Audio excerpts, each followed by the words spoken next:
હેરાન એટલે સાહેબ બધી રીતે રોડ ઉપર ગજેન્દ્રસિંહ બહાદુરસિંહ જાદવ અને 7 વર્ષ પહેલાંની ફરિયાદ છે. વાઘેલા સાહેબ જે તે સમયમાં હતા ને, આવારા તત્વ છે, કેફી દ્રવ્યો વેચે છે અને વ્યાજ વટાવનો ધંધો કરે છે, કાટલા પકડીને પૈસા લઈ લે છે, બેની દીકરીઓની મસ્કરી કરે છે. તમે કોઈ પણ એવો ક્રાઇમ બોલો કે જે નથી કરતો, એ રિવોલ્વર રાખે છે, રિવોલ્વર રાખીને બીવરાવે છે માણસોને.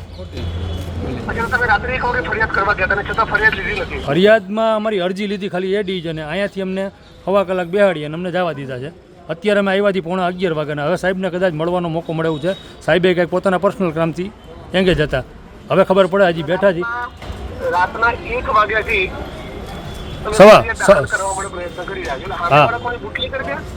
બધી રીતે પૂરો સાહેબ બુટલેગર જ છે.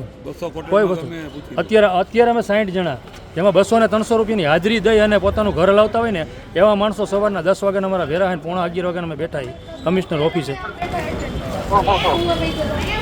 બરાબર, અમને યોગ્ય કંઈક ન્યાય મળે. રાજકોટ પોલીસ સાથે વાત કરું છું અને તમારો અને મારો આ વાતનો ઓડિયો રાજકોટના મીડિયાને પણ મોકલી આપું છું. અને ઓકે સાહેબ, હજી એક નાનકડી સલાહ આપું સાહેબ, એક નાનકડી સલાહ કે એક ડબ્બો લઈ અને 200 ઘરને 400 ઓયડીમાં લઈને નીકળો કે કોના વિરુદ્ધ કઈ ફરિયાદ છે ને તમને ક્યાં કેવી રીતે નડ્યો આ માણા, એટલે તમને 3000 ફરિયાદ મળશે. 10 વર્ષથી સતત ત્રાસ છે. કોઈ છોકરો નીકળે આડો ઉડાડતા રહી જાય અને કોઈ એના મા બાપ એમ કહે ને કે ધ્યાન રાખને, ધીરે હલાવને, એટલે ત્યાં સુધી માણા બોલે છે તો મારા હાટું પેદા કર્યા હતા, ઘરમાં રખાય, આવા શબ્દો બોલી. હા, એ બેઠો હોય ને, જ્યાં અમારા 5 શેરીનો ચોક છે, એ જ્યાં બેઠો હોય ને ત્યાંથી અમુક બૈરા નીકળવાનું ટાળે છે, ફરીને નીકળે છે. દૂર પડતો હોય તો દૂરથી જાય.